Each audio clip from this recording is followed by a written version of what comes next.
Hello friends, welcome back to our channel. Vishwani jail నుండి బయటికి తీసుకువచ్చిన అమూల్య. షాక్లో రామరాజు, నర్మద. అసలు ఏం జరిగిందో తెలుసుకోవాలి అంటే ఈ వీడియోని ఎక్కడా స్కిప్ చేయకుండా చివరి వరకు చూడండి. ఇక స్టోరీలోకి వెళ్ళినట్లయితే రేవతి ఒంటరిగా కూర్చొని విశ్వ గురించే ఆలోచిస్తూ చాలా బాధపడుతూ ఉంటుంది. ఇదేంటి, విశ్వ అమూల్యాని ప్రేమించాను, పెళ్లి చేసుకున్నాను అని అబద్ధం చెప్పాడు. ఇప్పుడు అమూల్య కేసు పెట్టి విశ్వాని జైలుకు పంపించింది. ఇక ప్రేమ కూడా ధీరజ్ని ప్రేమించానని చెప్పి ఇంట్లో నుండి వెళ్ళిపోయి పెళ్లి చేసుకుంది. ఆ రోజు నుంచి ఇంతవరకు ఈ ఇంటికి వచ్చిందే లేదు. అంతేకాకుండా వీళ్ళ పంతాలు పట్టింపులు చూస్తూ ఉంటే నా పిల్లల జీవితాలు నాశనమైపోయేలా ఉన్నాయి. ఎలాగైనా ప్రేమని పుట్టింటికి తీసుకురావాలి. ఇక విశ్వాని జైలు నుండి బయటికి తీసుకువచ్చి ఎలాగైనా అమూల్యాని విశ్వాకిచ్చి పెళ్లి చెయ్యాలి అని చెప్పి రేవతి ఆలోచిస్తూ ఉంటుంది. విశ్వాని ఎలా బయటికి తీసుకురావాలి, అమూల్యకి ఎలాగైనా నచ్చజెప్పాలి. తన కాళ్ళు పట్టుకొని బ్రతిమిలాడైనా సరే ఇక విశ్వాని బయటికి తీసుకురావాలి అని చెప్పి ఇక రేవతి వెంటనే తన ఫోన్ తీసి అమూల్యకి ఫోన్ చేస్తుంది. రేవతి నుండి ఫోన్ రావడంతో అమూల్య, ఇదేంటి ఇన్ని గొడవలవుతున్నా మళ్ళీ అత్తయ్య నాకు ఫోన్ చేస్తుందేంటి? ఇప్పుడు అత్తయ్య నాకు ఫోన్ చేసిందని ఇంట్లో తెలిస్తే మళ్ళీ గొడవలవుతాయి అని చెప్పి అమూల్య ఫోన్ లిఫ్ట్ చేయకుండా పక్కకి పెట్టేస్తుంది. ఇక దాంతో రేవతి అమూల్య ఫోన్ లిఫ్ట్ చేయకపోవడంతో పదే పదే ఫోన్ చేయడంతో ఇక అమూల్య అత్తయ్యకి ఏదో అర్జెంట్ ఉన్నట్టుంది, అందుకే పదే పదే ఫోన్ చేస్తుంది అని చెప్పి వెంటనే ఫోన్ లిఫ్ట్ చేసి చెప్పండి అత్తయ్య అనగానే అప్పుడు రేవతి, అమ్మ అమూల్య నీతో కాస్త మాట్లాడాలి, ఒకసారి బయటికి రామ్మా అనగానే అప్పుడు అమూల్య, లేదత్తయ్య ఇప్పుడు నేను నీతో మాట్లాడానని తెలిస్తే నాన్న నన్ను ప్రాణాలతో ఉంచాడు. ఇప్పటికే నాన్నకి నా మీద చాలా కోపంగా ఉంది. విశ్వ నన్ను మోసం చేసినందుకు నాన్న చాలా బాధపడుతున్నాడు. మళ్ళీ నాన్నని నేను మోసం చెయ్యలేనత్తయ్యా అని అమూల్య అనగానే అప్పుడు రేవతి మాత్రం, ప్లీజ్ అమ్మా నీ కాళ్ళు మొక్కుతాను, ఒక్కసారి బయటికి రామ్మా, నీతో మాట్లాడాలి అని రేవతి బ్రతిమిలాడడంతో అప్పుడు అమూల్య, సరే అత్తయ్య రేపు ఉదయం కాలేజీకి వెళ్తాను కదా, అప్పుడు దారిలో మాట్లాడతాను అని చెప్పగానే అప్పుడు రేవతి సరేనమ్మా అని చెప్పి ఫోన్ పెట్టేస్తుంది. ఇక అమూల్య మాత్రం, ఇదేంటి అత్తయ్య నాతో ఏం మాట్లాడాలి, విశ్వ గురించా? ఒకవేళ విశ్వ గురించి ఏదైనా చెప్తే నేను పట్టించుకోను, లేకపోతే ఇక నాన్న నా ప్రాణాలు తీసేస్తాడు అని చెప్పి అమూల్య అనుకుంటూ ఉంటుంది. ఇంతలోనే ఉదయం అవుతుంది. ఇక ధీరజ్, అమ్మ అమూల్య పదమ్మా నిన్ను కాలేజీ దగ్గర డ్రాప్ చేసి నేను పనికి వెళ్ళిపోతాను అని చెప్పడంతో అప్పుడు అమూల్య, లేదన్నయ్య ఈరోజు మా ఫ్రెండ్స్తో కలిసి నేను కూడా వెళ్ళాలనుకుంటున్నాను, నువ్వు వెళ్ళన్నయ్యా అని చెప్పడంతో అప్పుడు ధీరజ్, సరేనమ్మా వెళ్ళు అని చెప్పి అక్కడి నుంచి వెళ్ళిపోతాడు. ఇక అమూల్య మాత్రం ఒంటరిగా నడుచుకుంటూ వెళ్తూ ఉంటుంది. ఇక అది గమనించిన రేవతి వెంటనే అమూల్యని ఫాలో చేస్తూ వెళ్తూ ఉంటుంది. ఇక అమూల్య ఒక చెట్టు కింద నిలబడి రేవతి కోసం ఎదురు చూస్తూ ఉండగా ఇంతలో రేవతి అమూల్య దగ్గరికి వెళ్తుంది. ఇక అమూల్య, ఏంటత్తయ్య నాతో ఏదో మాట్లాడాలన్నారు, ఏ విషయం గురించి చెప్పండి అని అంటూ ఉంటే అప్పుడు రేవతి, అమ్మ అమూల్య ప్లీజ్ అమ్మ నాకు ఒక మాట ఇస్తావా అనగానే అప్పుడు అమూల్య విశ్వ గురించి తప్ప నీకు ఏ విషయంలోనైనా నేను మాట ఇస్తానత్తయ్య అనగానే ఇక రేవతి వెంటనే అమూల్య చేతులు పట్టుకొని, అమ్మ అమూల్య నీ కాళ్ళు పట్టుకుంటాను, ప్లీజ్ నీకు దండం పెడతాను, ఎలాగైనా నా కొడుకు విశ్వాని నువ్వే బయటికి తీసుకురావాలి, ప్లీజ్ అమ్మా, వాడి జీవితం జైలుకే అంకితమైపోతుంది, నాకు ఒక్క కొడుకు, వాడిప్పుడు జైల్లో ఉండడం నేను తట్టుకోలేకపోతున్నాను, వాళ్ళ అత్తయ్య వాళ్ళ నాన్న ఇద్దరు పంతాలు పట్టింపులంటూ వాడి జీవితాన్ని నాశనం చేశారు. వాళ్ళ మాటలు విని వాడు కూడా నీ జీవితాన్ని నాశనం చెయ్యాలనుకున్నాడు. వాడు చేసింది తప్పే, కానీ నా కొడుకు జైల్లో ఉంటే నేను తట్టుకోలేకపోతున్నాను. ఎలాగైనా నా కొడుకుని నువ్వే విడిపించాలి ప్లీజ్ అమ్మా అని రేవతి అనగానే ఆ మాటలు విన్న అమూల్య ఒక్కసారి స్టన్ అయిపోయి చూస్తూ ఉంటుంది. ఏంటత్తయ్యా, ఏం మాట్లాడుతున్నారు మీరు? విశ్వ నా విషయంలో ఎలా చేశాడో చూసావు కదా. నేను ఒక చెడిపోయిన దానిలాగా అందరి ముందు నా క్యారెక్టర్ మీద బ్యాడ్గా వెయ్యాలని చూశాడు. ఇక మా నాన్న పరువు తీయాలని చూసి నన్ను ప్రేమ పేరుతో ట్రాప్ చేసి నా జీవితాన్ని నాశనం చేశాడు. అలాంటి విశ్వాని నేను బయటికి ఎలా తీసుకురాగలనత్తయ్యా? ఇప్పుడు ఈ విషయం మా అన్నయ్యలకి మా నాన్నకి తెలిసిందంటే ముందు నన్ను చంపేశారు అని అమూల్య అంటుంది. అప్పుడు రేవతి, ప్లీజ్ అమ్మా, నీ కాళ్ళు పట్టుకుంటాను, ఎలాగైనా నా కొడుకుని తీసుకురా అమ్మా అని బ్రతిమిలాడుతూ ఉంటే అప్పుడు అమూల్య, లేదత్తయ్య, విశ్వ విషయంలో నేను నీకు ఎటువంటి సహాయము చెయ్యలేను. ప్లీజ్ అత్తయ్య, ఆ విషయం తప్ప ఏదైనా అడగండి, చేస్తాను అని చెప్పి ఇక అమూల్య అక్కడి నుంచి వెళ్ళిపోతూ ఉంటుంది.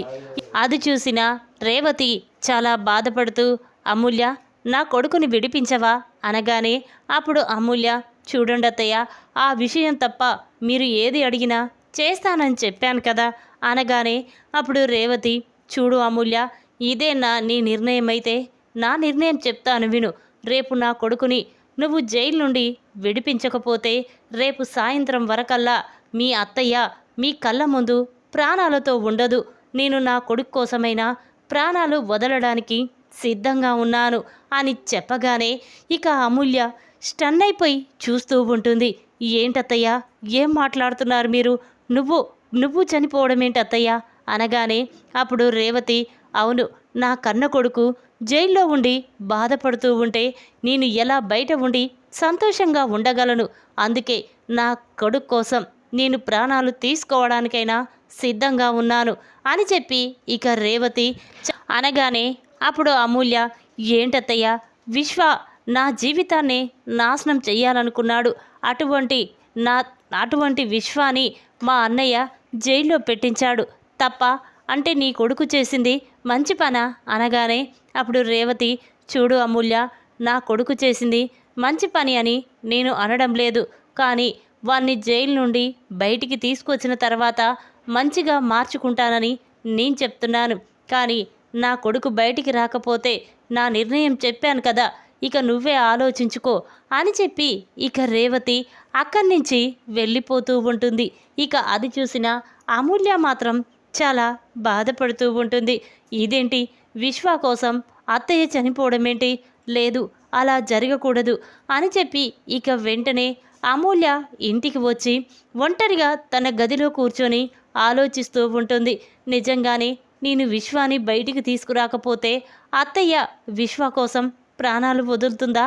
ఎలా, ఏం చెయ్యాలి? ఇప్పుడు విశ్వాని బయటికి తీసుకువస్తే అన్నయ్య, నాన్న, అమ్మ నన్ను ఎప్పటికీ క్షమించరు. ఇటువైపు అమ్మా నాన్నలు, అటువైపు అత్తయ్య. నేను ఎవరి వైపు ఉండాలి, ఎవరికి న్యాయం చెయ్యాలి అని ఆలోచిస్తూ ఉంటుంది. ఇక ఇంతలోనే అమూల్యకి ఒక ఆలోచన వస్తుంది. అవును, నా కోసం అమ్మా నాన్న ఎంతో బాధపడుతున్నారు. కానీ వాళ్ళు బాధపడితే 2 రోజుల తర్వాత నన్ను మళ్ళీ క్షమిస్తారు. కానీ రేవతి అత్తయ్య ప్రాణాలు తీసుకుంటే ఇక ఎప్పటికీ మాకు శాశ్వతంగా దూరం అయిపోతుంది. అలా జరగకూడదంటే నేను విశ్వాని బయటికి తీసుకురావాలి అని చెప్పి ఆలోచిస్తూ ఇక వెంటనే అమూల్య ఉదయాన్నే కాలేజీకని బయలుదేరి ఇక వెంటనే ఎవరికీ చెప్పకుండా పోలీస్ స్టేషన్కి వెళ్తుంది. ఇక వెంటనే ఎస్ఐ, ఏంటమ్మా, ఏంటి మళ్ళీ ఇక్కడికి వచ్చావేంటి? అది ఒంటరిగా ఏంటమ్మా అనగానే అప్పుడు అమూల్య, చూడండి ఎస్ఐ, నేను విశ్వ మీద పెట్టిన కేసుని వాపస్ తీసుకోవాలనుకుంటున్నాను అని చెప్పగానే ఎస్ఐ ఒక్కసారి స్టన్ అయిపోయి చూస్తూ ఉంటాడు.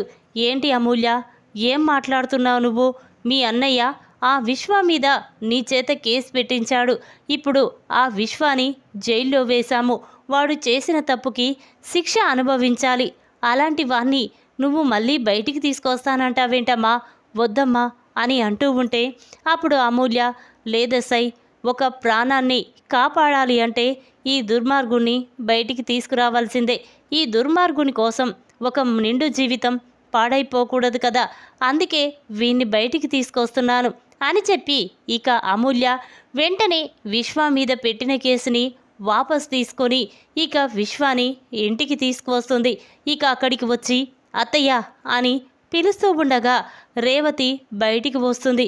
ఇక అక్కడ విశ్వ ఉండడం చూసి రేవతి చాలా సంతోషపడుతూ వెంటనే విశ్వాని హగ్ చేసుకొని, ఒరే విశ్వ వచ్చావా, చూడు నా కోసం అమూల్య నిన్ను బయటికి తీసుకువచ్చింది, ఇప్పటికైనా బుద్ధి తెచ్చుకొని నువ్వు సంతోషంగా ఉన్నావా, సరి లేకపోతే ఇక నేను ఏం చేస్తానో నాకే తెలియదు అని చెప్పి రేవతి అమూల్య దగ్గరికి వచ్చి, అమ్మ అమూల్య, నా కోసం విశ్వాని బయటికి తీసుకొచ్చావు, కానీ ఇప్పుడు ఈ విషయం అన్నయ్యకి వదినకి తెలిస్తే వాళ్ళు చాలా బాధపడతారు, నా వల్ల నువ్వు వాళ్ళతో ఎన్ని మాటలు పడతావో అమ్మా, పదమ్మా నేనే చెప్తాను అని చెప్పి అనగానే అప్పుడు అమూల్య, వద్దత్తయ్య నేనే ఏదో ఒకటి చేస్తానులే అని చెప్పి ఇక అమూల్య అంటూ ఉంటుంది.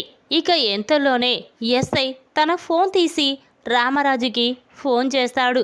ఎస్ఐ నుండి ఫోన్ రావడంతో రామరాజు ఫోన్ లిఫ్ట్ చేసి, చెప్పండి ఎస్ఐ గారు అనగానే ఇక అప్పుడు ఎస్ఐ, చూడండి రామరాజు గారు, మీ చిన్న కూతురు అమూల్య ఇప్పుడే పోలీస్ స్టేషన్కి వచ్చింది అని చెప్పడంతో రామరాజు షాక్ అయిపోయి చూస్తూ ఉంటాడు.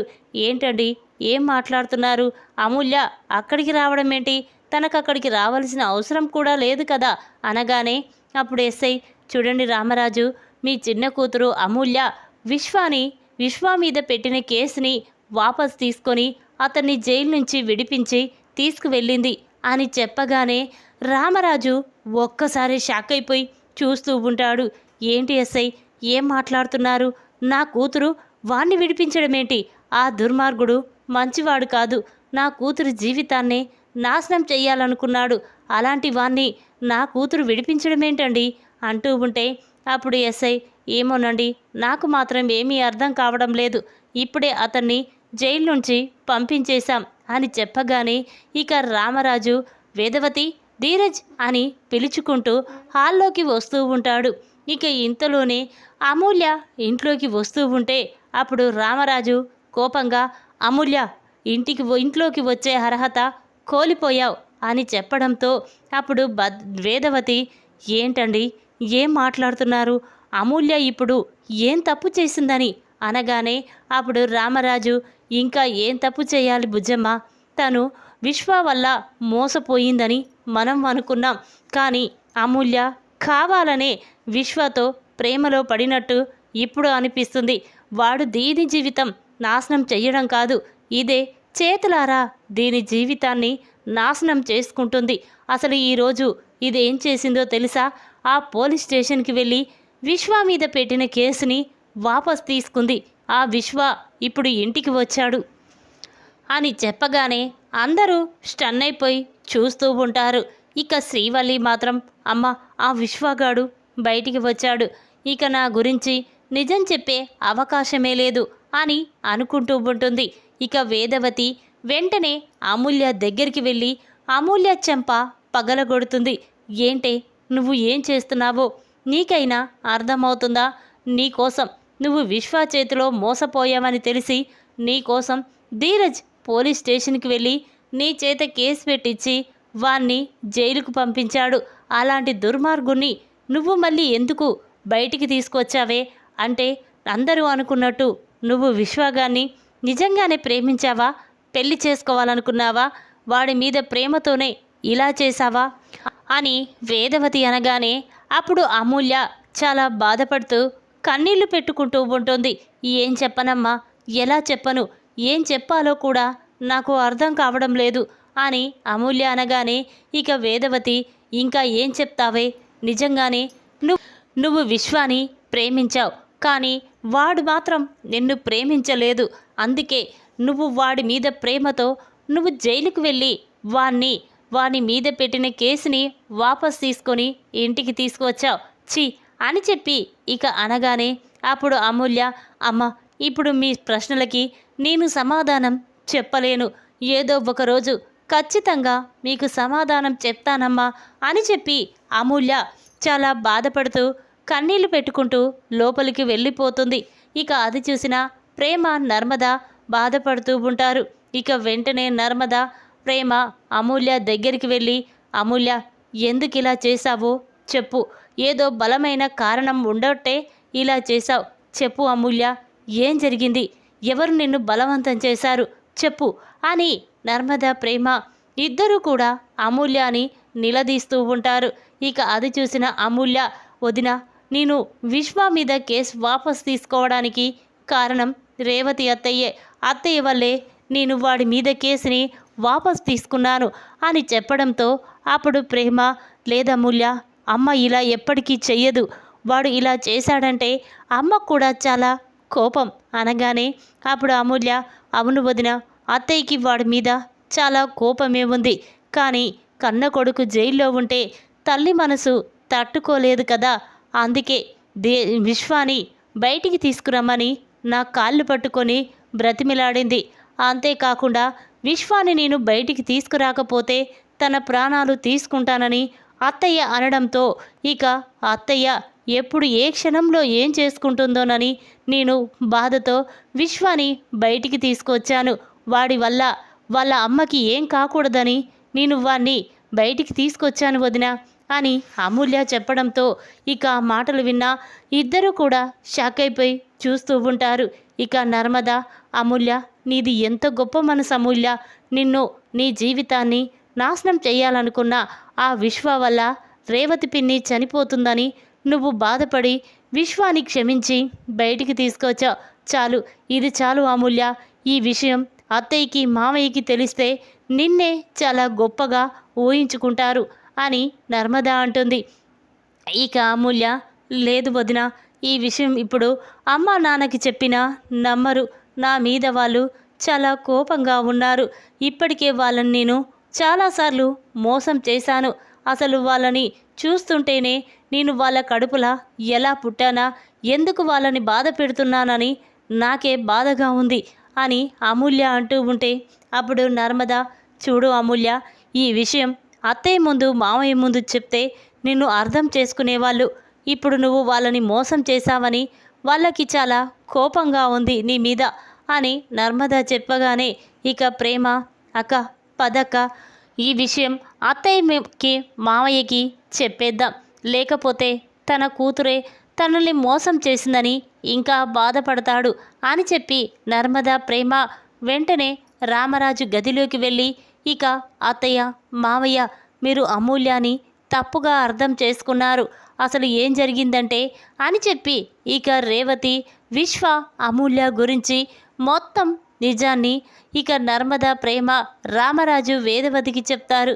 ఇక అది విన్న రామరాజు, ఏంటి, రేవతి తన కొడుకు కోసం ప్రాణాలే తీసుకోవాలనుకుందా, అందుకే అమూల్య విశ్వాని బయటికి తీసుకువచ్చిందా, చూసావా బుజ్జమ్మ, మన కూతురు ఎంత గొప్ప పని చేసిందో, తన జీవితం ఏమైపోయినా పర్వాలేదు, కానీ రేవతికి ఏం జరగకూడదని ఆలోచించి ఆ విశ్వగాన్ని బయటికి తీసుకువచ్చింది, మనం అర్థం చేసుకోకుండా అమూల్యాని బాధ పెట్టాం అని చెప్పి ఇక అందరూ కూడా బాధపడుతూ ఉంటారు.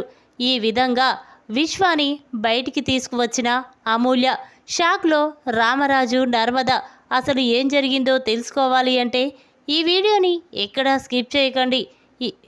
ఈ వీడియో కనుక మీకు నచ్చినట్టయితే లైక్ చేయండి. మరిన్ని వీడియోల కోసం మా ఛానల్ని తప్పకుండా సబ్స్క్రైబ్ చేసుకోండి. Thanks for watching.